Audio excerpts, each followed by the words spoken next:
Ерлан ұстазымыз, Алла сізге ұзақ ғұмыр, деніңізге саулық берсін. Аман болыңыз, иншалла. Алла сізге разы болсын. Ұстазымыздың енді әрине мынау Рамазан айының қасиетті қарсаңында өздеріңіз көріп отырсыздар, айтылатын, сөйленетін тақырып сол Рамазан жайында берекеті, нығметі, жақсылығы қалай өткізу керек иншалла. Сондықтан сөзді көп созбайын, ұстазға кезек берейін. Ұстаз, қош келдіңіз тағы да. Алла разы болсын. Оразамыз қабыл болсын, ниетіміз Рамазан құтты болсын. Ал сөз өзіңізде. Алхамдулиллахи Rabbil аламин. Алла тағалаға сансыз мақтаулар болсын. Осындай жұма күні сіздермен бізді берекелі Рамазанның хақында имандасуымызды нәсіп еткен. Осындай керемет берекелі айды бізге сыйлаған, біздерді тура жолмен жүргізіп жатқан, әрдайым қараңғылықтардан жарыққа шығарып жатқан. Осы жиынымызда Алла тағала баршамызға берекелі қылсын. Осы жиында баршамызды рахымына бөлесін. Сондай-ақ осы тура жолдың өнегесі болған ардақты пайғамбарымызға Алла тағаланың салауаттары, сәлемі, рахымы, берекелері болсын. Оның жұбайларына, оның ұрпақтарына. Шын мәнінде Алла тағала аса мақтаулы және дәрежелі. Жалпы берекелі Рамазан деген сөзі ең әуелі бұл сөзді бізге қарай сөйлеген ардақты пайғамбарымыз саллаллаху алейхи ва саллям. Қод жаакум шахрун мубарак деп өзінің хадистерінің бірінде айтқан. Міне сендерге мубарак, берекесі сарқылмайтын сондай бір ай келді деп. Алла тағала бұл айдың сендерге оразасын парыз етті дейді.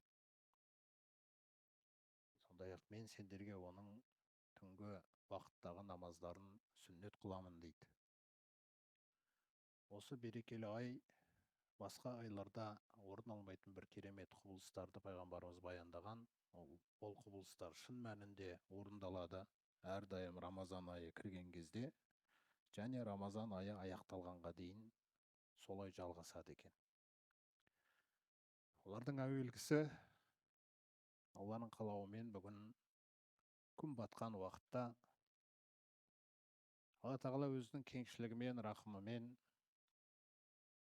аспанның қанша есігі бар болса, 7 қабат аспанның есіктерін ашып тастайды екен. Толығымен. Бұл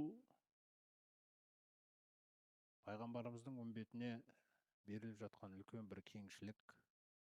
Кімнің бір жалынған дұғасы болса, кімнің бір тілегі болса, кімнің күнәсі үшін сұрап атқан кешірімі болса, кім жалпы Алла тағаланың дидарын іздеген болса, қандай да бір амалдарды ұсынам деген болса, аспанның күллі есігі ашық. Содан Рамазан аяқталғанға дейін солай болады. Ар жағында бұл 7 қабат аспанның ар жағында бір керемет құбылыс. Пайғамбарымыз саллаллаху алейхи ва саллям айтқандай, жәннаттың 8 есігін ашып тастайды екен. Міне кімде-кім осы жәннаттың күллі есігінен кіретін амал жинаймын десе, Рамазан айы осы үшін бізге берген Алланың бір үлкен сыйлығы екен. Өте ерекше дәрежеде тақуалар үшін де, орташалар үшін де, күнәдан шыға алмай жатқандарымыз үшін де Алланың кеңшілігі бірдей ашылады екен. Сондай-ақ бұл жәннаттың 8 есігінің ашық қалдырылуы шын мәнінде Алла тағаланың жер бетіндегі жаратылысқа, адам баласына ешқандай әділетсіздік қаламайтыны, сондай-ақ жәннатты ұсынғанын айқын көріп тұрмыз. Сондай-ақ Алла тағаланың адам баласына асылында тозақты қаламайтыны, тек егер адам өзі соны бір пасықтығымен, Аллаға асылық жасауымен сұрап алған болмаса. Пайғамбарымыз саллаллаху айтады, Рамазан айы кіргенде Алла тағала тозақтың барлық есіктерін жауып тастайды дейді. бұл үлкен бір сіз бен біздің тілде айтқанда бір ауа райы, бір аураны әкеледі, бір аураны жердің бетіне түсіреді. Тозақ есіктерінің жабық болуы, жәннат есіктерінің ашық болуы, аспан есіктерінің ашық болуы. Сондай-ақ кез келген адам дүниеге келгенде оның қасында ешқашан қалыспайтын бас қасында жүретін періштесі бар, және бас қасында жүретін бір шайтаны бар. Міне сол 11 ай бойы адамның қасында бір уәсуәс қылған, сондай-ақ сырттан келетін неше түрлі тағы да басқа қасарысқан шайтандар бар. Адамзатқа дұшпандықтан басқа нәрсені танытқысы келмейтін. Адам өз нәпсісімен жеке қалуы үшін, өзімен осы айда арпалысып, Алланың разылығын іздеп, салиқалы амалдарға өзін салып, еңбек ету үшін, ешкімді кінәламасы үшін, шайтандарды да шынжырлап қояды деген пайғамбарымыз саллаллаху алейхи вассалам. Міне осындай Рамазан айы, Алла тағала бізді біледі, 11 ай бойы соншалықты тақуа бола алмағанымызды біледі, нәпсі екенімізді де біледі. Алайда осы айда күллі нәрсені түгендеп, жан дүниемізді, ақыл, иманымыздың бәрін бір жинақтап беруді қалап отыр екен. Міне осы айда біз не істейміз деген кезде Алла тағала өзі бізге айтады: Аузу биллахи минаш шайтанир раджим. Я айюхаллазина аману. Ей иман келтіргендер, кутиба алейкумус сияму. Сендерге ораза парыз етілді. Мақсаты лааллакум таттақун. Тақуалардан болуларың үшін. Сонда қарап тұрсаңыз өзі, бұл аяттың басы иман деген сөзді қозғады, соңы тақуалық деген сөзді қозғады. Сосын ортасында ораза тұр.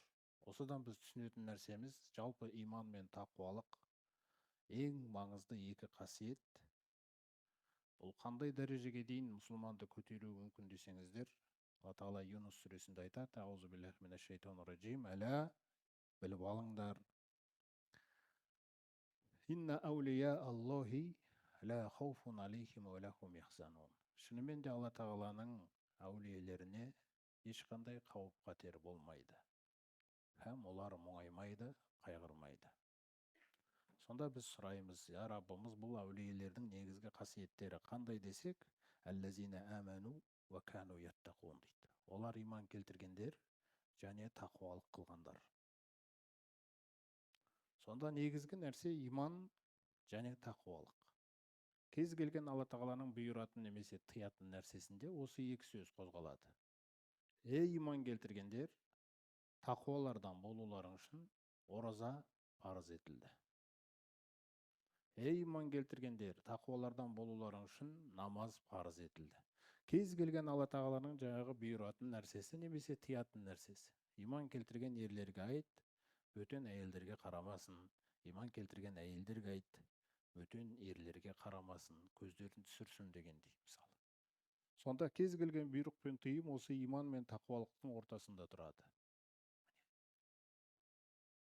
Осы бұйрықтар мен тыйымдар атқарылуы арқылы иман мен тақуалық өзінің ақиқатын көрсетеді Алла тағаланың алдында. Соқтан бұны айтып отқан себебіміз, осы айда сіз бен біз көңіл бөлетін нәрсе осы тақуалық. Осы тақуалықты мен орындау керекпін Рамазан айында. Таңертеңнен кешке дейін. Негізгі нәрсе, пайғамбарымыз саллаллаху алейхи ва саллям, бұл тақуалық біз үшін қаншалықты қажет деп сұрайтын болсақ, ол кісі бізге айтады: иттақиллаха хайсума кунта. Алладан абайла. Алланы абайла. Алладан сақсын. Қай жерде жүрсең де дейді. Қайда болсаң да. Жалғыз қалсаң да, адамдардың арасында болсаң да, мешітте болсаң да, мешіттің сыртында болсаң да, саудада жүрсең де, сыныпта отырсаң да. Яғни бұл тақуалық шын мәнінде сізді Алламен ұдайы байланыстырып тұрған қасиет екен өзі. Мен соқтан Рамазан айында мен осы нәрсеге қатты ойымды шоғырландыру керекпін. Тақуалыққа байланысты менің сөйлейтін сөзімде сол тақуалық көріну керек. Мен бұл көріну деген нәрседе менің көздейтін нәрсем тек қана Алланың назары. Алланың назарына мен көріну керекпін. Осы өзінің бізге парыз еткен оразасын лайықты деңгейде мен оны көріп тұрғандай дәрежеге қарай реттеуге тырысу керекпін. Міне соны мен реттеуге, осыны лайықты деңгейде реттеуге тырысуым үшін аспанның күллі есіктері ашылды деген маған мотивация беріп жатыр. Міне ол кәдімгі әсер беру керек маған. Аспан есіктерінің қазір ашық жатқаны маған кәдімгідей қатты әсер беру керек. Сондай-ақ жәннаттың 8 есігі ашық тасталды деген нәрсе. Бүгінгі Алла қаласа ақшамда сол құбылыстар орындалады. Күллі періштелер Алланың қалауымен осы нәрселерді орындайды. Тозақтың есіктері жабылды деген нәрселер. Күллі Рамазан айындағы тіпті Қадыр түнінің өзінің жаңа артықшылығының бәрі осыған мотивация. Осы тақуалық осы айда менің негізгі мамандығым болу керек. Күллі айналысып жатқан жұмыстарыңыз, барлық істеп жатқан істеріңіздің барлығы 11 ай осы нәрсеге жұмсалды дейік. Енді міне бұл айда Алла тағала бізді осы айда менікі болуға тырыс деген нәрсені жасайды.